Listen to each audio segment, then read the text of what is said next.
Waalaikumsalam, terima kasih Pak. Akhirnya, alhamdulillah, beres juga kelas. Bentar, masih penasaran sih sebenarnya aku. Gimana ya? Oh iya, ajak aja mereka, pasti mau.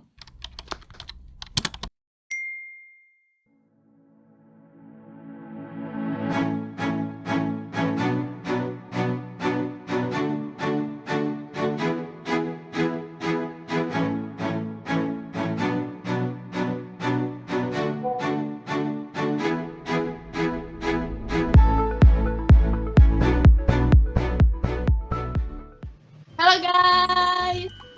Hai, Halo. Teman-teman, boleh gak aku yang bertanya duluan? Soalnya aku penasaran banget nih sama materi ini. Gak apa-apa kan? gak apa-apa dong. Oke, makasih banget ya guys. Jadi gini, tadi kan di materi dijelasin gitu tentang manfaat teknologi, mulai dari mudahnya mencari informasi, terus komunikasi, lapangan pekerjaan, dan masih banyak lagi gitu yang membantu kehidupan kita sehari-hari. Nah, yang jadi pertanyaan di benak aku tuh, apakah teknologi juga mempunyai dampak negatif atau mempunyai bahaya gitu untuk kehidupan kita sendiri? Aku coba jawab ya. Nah, kita semua kan pasti tahu nih, semua hal itu ada kurang dan ada lebihnya. Nah, dari perkembangan teknologi, apalagi di era digital sekarang, internet itu udah dianggap sebagai sumber kejahatan. Aku pernah baca ada beberapa alasan kenapa internet dianggap bahaya dan ngejadiin kita generasi paling males. Di antaranya tuh kayak kita jadi ketergantungan monitor, terus juga jadi susah bersosialisasi, jadi ngebuat kita generasi manja, terus juga kita jadi memban privasi. Nah, yang paling parah tuh ngedorong kaum muda buat nipu, mencuri, bullying, dan yang paling parah tuh kekerasan. Nah, setelah tadi kita tahu dampak positif dan negatif dari teknologi, dalam perspektif pendidikan hal itu perlu jadi bahan refleksi buat semua pihak untuk menciptakan generasi-generasi yang literat dalam teknologi. Maksudnya tuh gini, model pemikiran dan pembelajarannya perlu berdasarkan kompetensi-kompetensi khusus. Contohnya kayak kreativitas, keterampilan pemecahan masalah, keterampilan teknologi informasi, keterampilan literasi informasi, kolaborasi, fleksibilitas. Dan pastinya itu ngebutuhin semua elemen, khususnya kayak kepala sekolah dan guru untuk mulai identifikasi, menggunakan, dan yang terakhir mengevaluasi teknologi yang tepat sebagai bentuk inovasi pembelajaran. Selain itu, pendidikan harus tetap menjaga nilai-nilai budaya dalam proses pelaksanaannya untuk ngebangun identitas diri peserta didik sebagai makhluk yang berbudaya. Oleh sebab itu, makanya pendidikan harus mengintegrasikan teknologi dan nilai budaya dalam pembelajaran sehingga teknologi menjadi tidak terlalu bahaya dan masih bisa dikontrol. Itu sih yang tadi aku pahami. Oh gitu ya Ra. Bukan, aku juga bilang apa, pasti ada nih bahaya dari teknologi. Makasih banget ya Ra udah ngejelasin ke aku sama temen-temen biar tambah tahu gitu. Nah, giliran aku ya guys, Salis Putri. Jadi gini guys, aku tuh bingung kan dari awal itu teknologi tidak bisa dipisahkan dari kehidupan sehari-hari kita. Nah, aku bingungnya itu teknologi ini gitu ya pada era digital ini menjadi sebuah tantangan, peluang, atau kesempatan. Ada yang tahu gak sih guys? Ikis, aku jawab yang pertanyaan Ikis ya. Pendidikan sebagai bagian dari usaha manusia yang tidak lepas dari adanya perubahan tersebut di atas. Pendidikan perlu menyambut waktu perubahan untuk menyongsong masa depan. Pelajar yang memiliki kecakapan literasi tinggi dalam bidang teknologi baru disebutlah sebagai inovasi tingkat lanjut. Mereka dengan sangat memiliki menggunakan teknologi tersebut untuk mencari dan menelusuri segala informasi yang diperlukan. Pendidikan sebagai bagian dari usaha manusia tidak lepas dari adanya perubahan tersebut di atas. Pendidikan perlu menyambut waktu perubahan untuk menyongsong masa depan. Pelajar yang memiliki kecakapan literasi tinggi dalam bidang teknologi barulah disebut sebagai inovasi tingkat lanjut.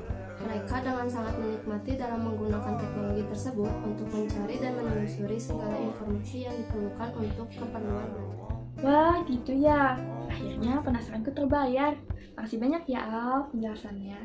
Oh iya guys, boleh giliran aku ya. Jadi kan gini, gak bisa dipungkiri lagi bahwa sekarang kan pendidikan dan teknologi memiliki ketertarikan erat banget tuh ya. Bisa dilihat dengan adanya sebuah pendekatan pembelajaran berbasis TIK atau dapat kita sebut teknopedagogi yang berkembang. Gimana sih model pembelajaran dan konsep dari teknopedagogi tersebut, ada yang tahu nggak teman-teman? Gini ya Al, dalam pengembangan teknopedagogik sendiri menuntut guru untuk literatur dalam pengembangan teknologi. Nah, dalam pembelajaran teknopedagogik sendiri itu tidak diartikan secara parsial saja gitu, sebagai pembelajaran yang terbatas dalam media saja gitu, tetapi juga dalam menerapkan semua teknologi yang memiliki relevansi dalam konteks maupun metode. Nah, teknopedagogik sendiri juga mempunyai model pembelajaran gitu seperti CBT, CBI, dan lain-lain. Pedagogik sendiri tidak bisa dikatakan atau diorientasikan sebagai peningkatan keterampilan teknologi saja ya Al, tapi juga dalam aspek perkembangan serta pertumbuhan seperti kognitif, afektif, ataupun psikomotorik. Dalam arti lain juga gitu, teknologi harus mampu menjadi media pembelajaran yang berpikir kritis. Menurut yang aku pahami gitu tentang penerapan teknologi dalam pembelajaran, itu harus membangun dan menciptakan sikap kritis dan positif yang nantinya akan membentuk karakter yang diharapkan sesuai dengan tujuan pendidikan nasional. Terus berbicara tentang konsep teknopedagogik sendiri itu bisa dikatakan adalah jawaban dari tantangan kehidupan teknologi dewasa atau teknologi saat ini. Mengapa demikian? Karena hal ini juga didasari oleh perkembangan setiap generasi yang memiliki karakteristik berbeda dari setiap generasinya gitu. Oke Put, makasih banyak ya buat penjelasannya. Sekarang aku udah ngerti. Terakhir aku ya guys, please satu lagi ya, gak apa-apa kan? Jadi gini, aku penasaran deh, dalam orientasi pembelajaran berbasis teknopedagogi sendiri kan pasti memiliki tujuan dalam pembelajaran. Ada nggak sih kayak aspek yang bisa kita pegang erat atau bisa jadi acuan bagi kita dalam pembelajaran digital ini?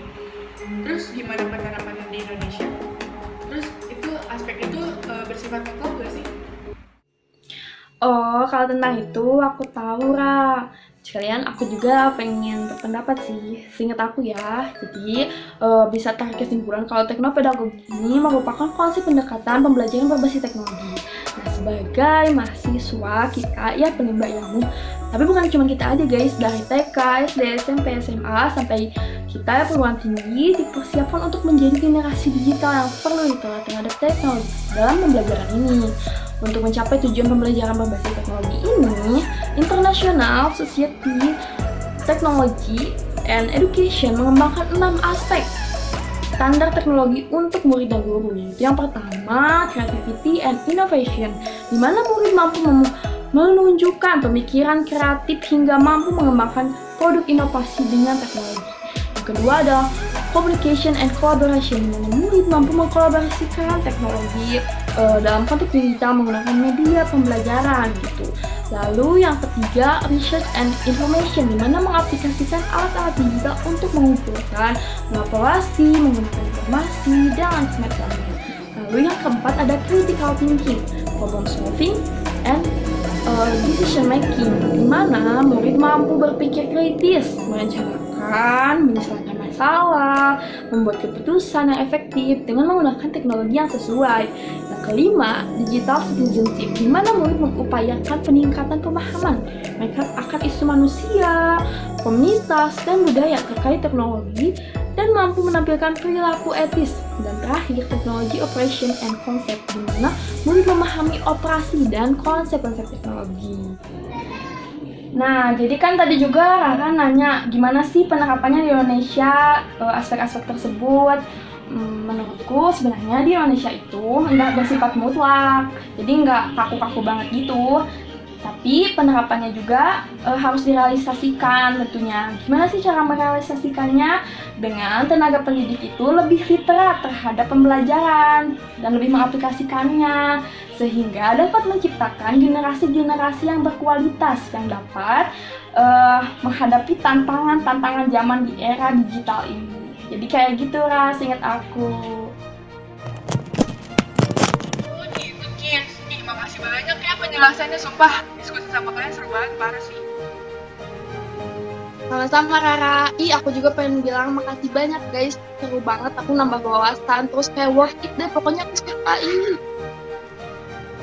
Makasih juga buat kalian yang udah luangin waktunya juga ya. See you next time.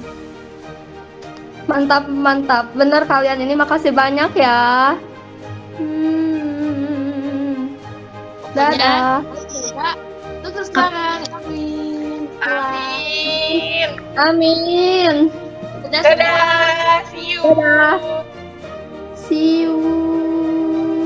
Oke, makasih banyak. Dadah.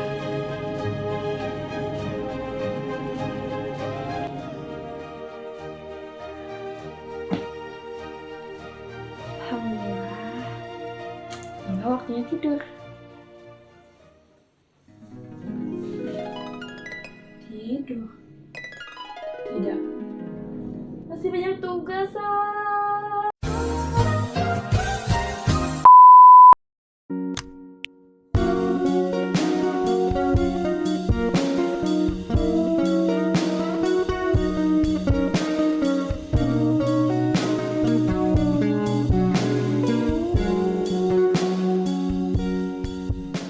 Kita mulai ya.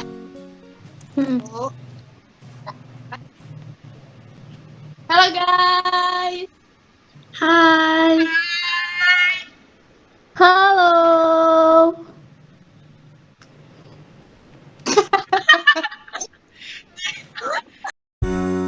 Making a sound.